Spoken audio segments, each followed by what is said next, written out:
2 minute रुकी कर दो टाइम।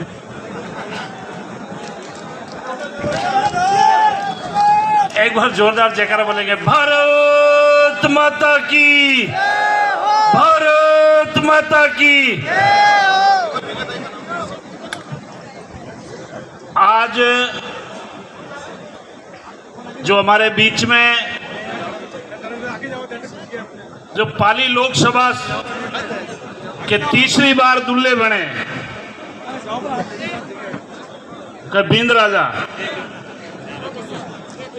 इनको सबसे पहले तीसरी बार बींद बनने की बहुत बहुत बधाई। हम तो सारे बाराती हैं अभी, आप और हम सब भाई। ये तो वीणा जी आप चिंता मत करना, ये लोकतंत्र के दुल्हे हैं। ये तो से दीदी अपनी विजया राठकर जी, आदरणीय राजेंद्र जी राठौड़, अपने राज्यवर्धन जी राठौड़ साहब मंत्री महोदय, आदरणीय जोराराम जी, और मेरे बड़े भाई और पूर्व प्रदेश अध्यक्ष आदरणीय सतीश पूनिया साहब, और मेरे सभी सम्मानित मेरे विधायकगण, सांसदगण और सभी सम्मानित मंच और जो देवतुल्य मेरे सामने विराजमान है, सभी मेरे किसान भाई, युवा साथियों, माताओं, बहनों, पत्रकार बंधुओं। मैं ओसिया विधानसभा क्षेत्र से आता हूं और पाली लोकसभा क्षेत्र की 3 विधानसभा क्षेत्र जो है ओसिया, भोपालगढ़ और बिलाड़ा, ये हमारे जोधपुर जिले की 3 जो आपकी विधानसभा क्षेत्र है वो आपके पाली लोकसभा क्षेत्र के अंदर है। मैं आदरणीय पीपी चौधरी साहब और सम्मानित मंच को इस बात का विश्वास दिलाना चाहता हूं कि 2014 के अंदर हमने कांग्रेस को वहां से 37,000 वोटों से हराया था। 2019 के अंदर आपके 48,685 वोटों से हराया था, और इस बार 2024 में आपने लगभग 50,000 भीड़ बोलाण दे, और ऐसी की ऐसी स्थिति भोपालगढ़ में रहेगी और ऐसी की ऐसी स्थिति हमारी बिलाड़ा में रहेगी। आपके जो जोधपुर जिले की 3 विधानसभा क्षेत्र है, हम वहां से 1,50,000 वोटों की लीड देके भेज देंगे पाली में।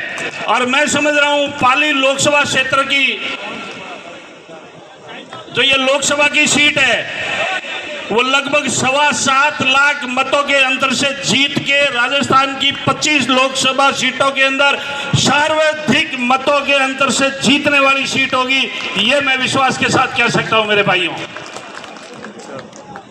आपको कहीं पर भी कंफ्यूजन होने की आपको जरूरत नहीं है।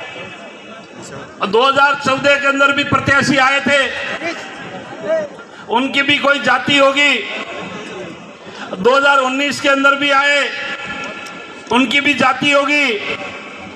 अपने को लोकतंत्र के अंदर आदरणीय नरेंद्र भाई मोदी को तीसरी बार जोरदार मतों के अंतर से 400 पार सीटों को लेके और भारत के अपने प्रधानमंत्री जी को तीसरी बार स्थापित करना। मेरे भाइयों, नरेंद्र भाई मोदी एक ऐसे नेता है जो बिना भेदभाव किए हुए सबकी सेवा कर रहे हैं, पूरे भारत की सेवा कर रहे हैं। आपकी जो किसान सम्मान निधि का पैसा आता है, चाहे पीएम आवास आता है, चाहे उज्ज्वला योजना आती है, चाहे भारत माला आती है, चाहे पीएमजीएसवाई वाली सड़क आती है, वो बिना भेदभाव, चाहे उनको कोई भारतीय जनता पार्टी को वोट दे रहा है या नहीं दे रहा है, लेकिन पूरे भारत के अंदर एक जैसी स्कीम यदि किसी ने लागू की है तो वो भारत के प्रधानमंत्री जी ने की। मेरे भाइयों, बिना किसी भेदभाव कांग्रेस के जो ये प्रत्याशी सामने जो खड़े हैं, उनकी तो मैं आपको पूरे विश्वास के साथ कह सकता हूं, इनकी तो जमानती जब्त होगी।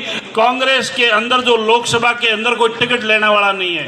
राजसमंद के अंदर से भी जिनको टिकट दिया वो टिकट वापस लौटा के भाग गए, और भी ऐसी बहुत सारी सीटें जहां पर कांग्रेस का कोई टिकट लेने वाला नहीं है। मेरे भाइयों, ऐसी दुर्दशा हो गई है। और मैं तो भाइयों आपको विश्वास दिलाता हूं कि आपको किसी प्रकार की चिंता करने की जरूरत नहीं है। आप और हम सभी पीपी चौधरी बनकर बूथ पर काम करेंगे और 26 अप्रैल को 7,25,000 मतों के अंतर से 4 जून को यह घोषणा होनी चाहिए। इन्हीं शब्दों के साथ आपने मैं बोलने का मौका दिया, क्योंकि बहुत सारे वक्ता है, आदरणीय दीदी आई हुई है, आदरणीय राठौड़ साहब है, पीपी साहब है, आदरणीय सतीश जी पुनिया साहब है, वो अपना वक्तव्य देंगे। इसलिए आप सबको बहुत बहुत धन्यवाद। जय हिंद, जय भारत। जेसी मीडिया चैनल का हमेशा प्रयास रहता है हर खबर आप तक पहुंचाएं। आप आज ही जेसी मीडिया चैनल को सब्सक्राइब करें। आपका अपना जगदीश चांपाणी पत्रकार।